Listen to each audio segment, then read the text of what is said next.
નમસ્તે મિત્રો, આજે આપણે ગ્રામરની અંદર જોઈશું ધ પ્રેઝન્ટ કન્ટિન્યુઅસ ટેન્સ. હવે પ્રેઝન્ટ કન્ટિન્યુઅસ ટેન્સ એટલે શું? તો પ્રેઝન્ટ એટલે વર્તમાન, કન્ટિન્યુઅસ એટલે ચાલુ અને ટેન્સ એટલે કાળ. તો બાળ મિત્રો, પ્રેઝન્ટ કન્ટિન્યુઅસ ટેન્સ એટલે ચાલુ વર્તમાન કાળ. હવે ચાલુ વર્તમાન કાળ એટલે શું? તો જે ક્રિયા અત્યારે હમણાં આ સમયે થઈ રહી છે તે દર્શાવવા માટે ચાલુ વર્તમાન કાળનો ઉપયોગ થાય છે. બાળ મિત્રો, આપણે ફરીથી સમજીશું કે જે ક્રિયા અત્યારે થઈ રહી છે, અત્યારે ચાલુ છે, એના માટે આ પ્રેઝન્ટ કન્ટિન્યુઅસ ટેન્સ નો ઉપયોગ થાય છે. કન્ટિન્યુઅસ નો મતલબ થાય ચાલુ. ઓકે, તો કઈ કઈ ક્રિયાઓ? માની લો કે તમે અત્યારે લખી રહ્યા હો, હું અત્યારે લખી રહ્યો છું, મમ્મી રસોઈ બનાવી રહી છે, પપ્પા ટીવી જોઈ રહ્યા છે. તો જે ક્રિયાઓ અત્યારે બની રહી એના માટે જ આ ટેન્સ નો ઉપયોગ થાય છે. હવે આ ટેન્સ માં બીજું શું આવે? તો એમ ઇઝ આર, ટુ બી ના રૂપો એમ, ઇઝ અને આર. આપણને ખબર છે કે આઈ જોડે શું આવે? તો એમ, આઈ એમ એટલે હું છું. હવે હી, સી, ઇટ. આ હી છે પુરુષો માટે, સી છોકરીઓ માટે અને ઇટ બાકીની બધી વસ્તુઓ, પશુઓ અને પક્ષીઓ માટે વપરાય. તો એની પાછળ શું લાગે? ઇઝ. આપણે ખાસ જો આઈ ની પાછળ હંમેશા એમ આવે, તો હી, સી, ઇટ ની પાછળ ઇઝ હોય. બાકીનું બધું વી એટલે અમે, દે એટલે તેઓ, યુ એટલે તું અથવા તમે. તો આની પાછળ શું લાગે? આર. ટૂંકમાં એટલું સમજવાનું કે બહુવચન હોય, વાક્યની અંદર બે માણસો આપેલા, બે વસ્તુઓ, બહુવચન હોય તો આર લાગે. તો આ ખાસ આપણે જોવાનું છે, એમ, ઇઝ, આર.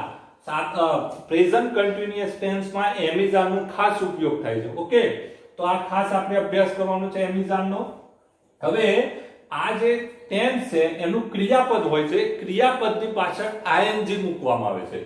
કે આ ટેન્સ ની ઓળખ હોય તો ખાસ કે ક્રિયાપદની પાછળ આઈએનજી હોય તો સમજી લો કે પ્રેઝન્ટ કન્ટિન્યુઅસ ટેન્સ ની ખાલી જગ્યા અથવા સેન્ટેન્સ છે.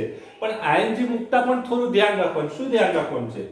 તો ક્રિયાપદને આઈએનજી મૂકતા ધ્યાન શું રાખશું? જો ક્રિયાપદને અંતે ઈ હોય, ક્રિયાપદ આપેલું હોય, ડુઇંગ વર્ડ્સ આપણે બોલીએ છીએ, પ્લે એટલે રમવું, ઈટ એટલે ખાવું, ડ્રિંક એટલે પીવું, રાઇટ એટલે લખવું, રીડ એટલે વાંચવું. તો આ રાઇટ છે, તમે જોઈ શકો પાછળ ઈ આપેલો હોય. તો ઈ આપેલો હોય તો શું કરવાનું? ઈ ના સ્થાને આઈએનજી મૂકવાનું, એટલે ઈ કાઢી નાખવાનું, રાઇટ. તો ઈ આપણે બાદ કરીશું, ઈ ના સ્થાને રાઇટિંગ. ઓકે, અહીંયા ગીવ એટલે આપવું, તો ગીવ ના સ્થાને ઈ છે છેલ્લો, તો ઈ આપણે કાઢી નાખશું, ગિવિંગ. ઓકે, આઈએનજી મૂકીશું. બીજું છે નિયમ, ક્રિયાપદને અંતે વ્યંજન હોય અને વ્યંજન પહેલા એક જ સ્વર આવેલો હોય અથવા વ્યંજન, સ્વર અને વ્યંજન, તો છેલ્લો અક્ષર બેવડાવો. હવે મેં તમને કહેલું કે આપણે એબીસીડી છે એમાં 26 આલ્ફાબેટ છે, એમાં 5 સ્વર છે, એ ઈ આઈ ઓ યુ. બાકીના વધ્યા એ 21 શું છે? વ્યંજન. તો આમાં તમે જોઈ શકો વ્યંજન બેવડાવો. આ સ્વિમ, સ્વિમ એટલે તરવું. તો અહીં સ્વિમ માં પાછળ જો છેલ્લો વ્યંજન છે ને વચ્ચે સ્વર આપેલો છે, આઈ. આઈ શું થયો? સ્વર. તો સ્વિમિંગ લખતો શું થશે? આઈએનજી કઈ દે, સ્વિમ. તો ડબલ એમ થશે અને પછી આઈએનજી મૂકવાનું છે, સ્વિમિંગ. આ ખાસ ધ્યાન રાખીશું. રન, તો રન લખતી વખતે આર યુ એન, ફરીથી એન આવશે અને I N G, running.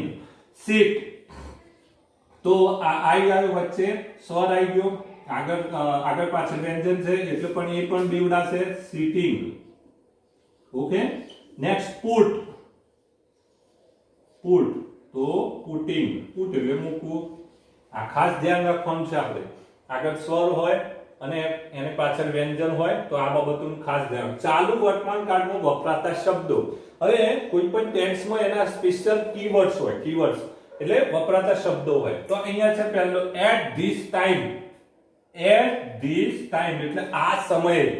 At this time my father going to office. આ સમયે મારા પપ્પા ઓફિસે જઈ રહ્યા છે, આ સમયે.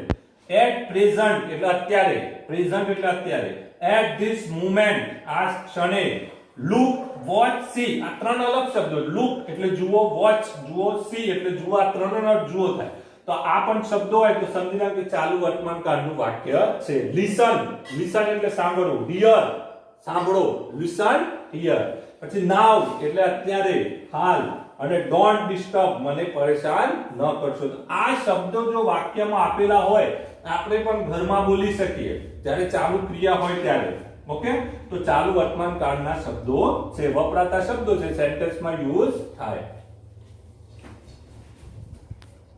હવે મિત્રો પ્રેઝન્ટ કન્ટિન્યુઅસ ટેન્સમાં આપણે વાક્ય રચના શીખીશું કે વાક્ય કઈ રીતે બનાવવું. માન લો કે વાક્યની અંદર પહેલું કર્તા આવે, પછી એમિઝર આવે, પછી ક્રિયાપદનું આઈએનજી, છેલ્લે કર્મ આવે.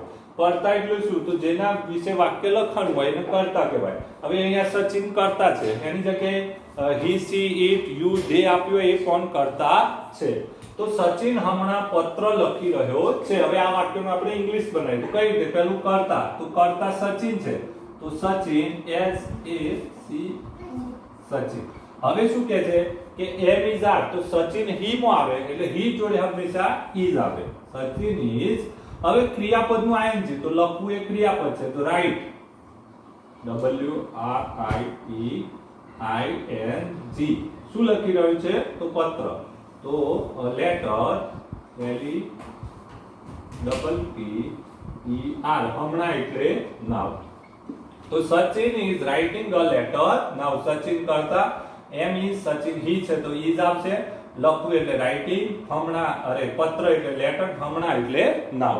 બીજું છે હું પુસ્તક વાંચી રહ્યો છું, હું શું છે? કરતા, તો હું ની શું આવશે? આઈ. હવે આઈ પછી શું આવે? તો એમ આવે, આઈ એમ. આ ત્રણ માંથી શું આવશે? એમ. હવે વાંચવું એટલે ક્રિયાપદ છે, તો read, R E A D, પાછળ આઈએનજી મૂકીશું. Reading, I am reading a પુસ્તકને શું કહેવાય? તો બુક. આ રીતના સેન્ટેન્સ બનશે ચાલુ વર્તમાન કાળનું. આ રૂલ્સ પ્રમાણે બનશે.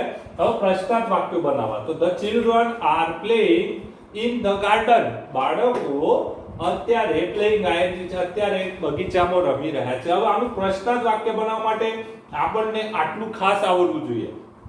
એમ is are, am is are છે એને આગળ મૂકવાનું છે પ્રશ્નાર્થ વાક્ય બનાવવા માટે. તો વાક્યની અંદર એમ ઇઝ આર કરતા પછી હોય એને આગળ મૂકવાનું. અહીંયા આર છે તો આર આપણે આગળ પેલો કેપિટલ રાખીશું, એ આ આર આપણે આગળ મૂકીશું, એ કેપિટલ. આર બાકીનું બધું સેમ છે.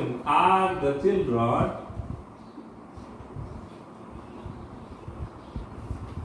playing in the garden. Are the children playing in the garden? બીજું છે યસ. યસ વાળું વાક્ય, જે રમે છે ટૂંકમાં જ આવે યસ, તો ચિલ્ડ્રન છે તો ધે આવશે. વિદ્યાર્થીઓનો સમૂહ છે એટલે ચિલ્ડ્રન જગ્યાએ ધે આવશે. અને ટૂંકમાં યસ, આ તે રમે છે તો ધે આર. આપણે ટૂંકમાં બોલે યસ ધે આર. નો, રમતા નથી તો ધે આર નોટ. અથવા આપણે આરન પણ લખી શકાય. આર નું ટૂંકું રૂપ છે આરન. આર નોટ નું ટૂંકું રૂપ, તે રમતા નથી. જો ધે કેમ મૂક્યો તો અહીં બહુવચન છે ચિલ્ડ્રન એટલે. જો અહીં સચિન હોત, એક જ માણસ હોત તો હી મૂકત, અહીં છોકરી હોત તો સી આવત, અહીં વસ્તુ હોત તો ઈટ આવત, પણ અહીંયા બહુવચન છે એટલે ધે આવશે. They are. આ નકાર વાક્ય, આ હકાર વાક્ય. દ્વિજ ઇઝ રીડિંગ અ બુક, તો આપણે ઈઝ આગળ લઈ દઈશું. સોરી, આમાં પ્રશ્નાર્થ વાક્ય. Is Dwij reading a book. અચ્છા, પ્રશ્નાર્થ ચિહ્ન. હવે હકાર વાક્ય યસ વાળું, તો અહીં દ્વિજ છે. દ્વિજ શેમાં આવે? તો હી માં, તો હી પછી પાછળ જોવાનું ઇઝ, તો હી ઇઝ. હવે નકાર વાક્ય બનાવવું છે તો હી ઇઝ નોટ, અથવા ઇઝ નોટ નું ટૂંકું રૂપ આપણે મૂકીશું ઇઝન્ટ. ઇઝન્ટ આ પણ ચાલે, આ પણ ચાલે. ઇઝ દ્વિજ છે એટલે હી આવશે. નેક્સ્ટ છે ફિલ ઇન ધ બ્લેન્ક્સ. તો પરીક્ષાની અંદર ઘણી વખત ખાલી જગ્યાઓ પૂછાય છે. તો આમાં જો લુક, આ લુક આવ્યું એ કીવર્ડ છે. લુક જુઓ, સી ધ સ્ટોરી, રીડ છે તો આપણે શું મૂકવાનું છે? હવે સી પછી વિચારવાનું છે કે એમ ઇઝ આર આવશે શું આવશે? તો બ્લેન્ક્સ ની અંદર સી આવ્યો તો એમ આવશે, ઇઝ આવશે, તો સી પછી તરત ઇઝ મૂકવાનું. પછી આપણે રીડ નું રીડિંગ કરીશું, આઈએનજી મૂકીશું, ડુઇંગ વર્ડ્સ નું reading. Look she is reading the story. અત્યારે તે સ્ટોરી વાંચી રહી છે. Don't disturb me, I slip. હવે આપણે સ્લીપ ની પાછળ તરત આઈએનજી નહીં મૂકે. બ્લેન્ક્સ ની આગળ કરતા છે તો આઈ પછી શું આવે? તો આઈ પછી એમ મૂકીશું. આઈ એમ. અને સ્લીપ છે તો સ્લીપિંગ. સ્લીપિંગ. Okay, sleeping. હવે અહીંયા છે લિસન. લિસન એટલે સાંભળો. ધ પુઅર બોયઝ એટલે ગરીબ છોકરો. લિસન એટલે સાંભળવું. ધ પુઅર બોયઝ ધેર ત્યાં રડી રહ્યો છે. ક્રાય એટલે રડવું. આવું બોય જ છે, એક જ છોકરો નહીં, બોય છોકરાઓ છે, ગરીબ છોકરાઓ. તો આપણે અહીં શું આવશે? આર. ક્રાયનો ક્રાઇમ. આઈએનજી મૂકીશું. ગરીબ છોકરાઓ રડી રહ્યા છે. રામુ વેજીટેબલ્સ. અહીં પ્રશ્નાર્થ વાક્ય છે. બે બ્લેન્ક્સ આવી તો શું કરવાનું? અહીં એક જ ક્રિયાપદ છે તો વિચારો કે પ્રશ્નાર્થ વાક્ય છે. રામુ છે તો રામુ શેમાં આવે? he she. અરે એમ ઇઝ આર શું? અરે he she કે શું આવશે? એમ ઇઝ આર બંનેમાં ત્રણેયમાંથી શું આવશે? તો રામુ છે તો he માં આવે. તો he ની જોડે શું આવે? is. તો અહીંયા is આવશે. is રામુ sell છે તો selling. શું Ramu? is Ramu selling vegetable. આ પ્રમાણે બનશે. રામુ છે એટલે is આવશે. તો આ પ્રેઝન્ટ કન્ટિન્યુઅસ ટેન્સ છે. આપણી બુક ની અંદર સેન્ટેન્સો આપેલા છે. આપણે વધારે અભ્યાસ કરીશું. ઓકે.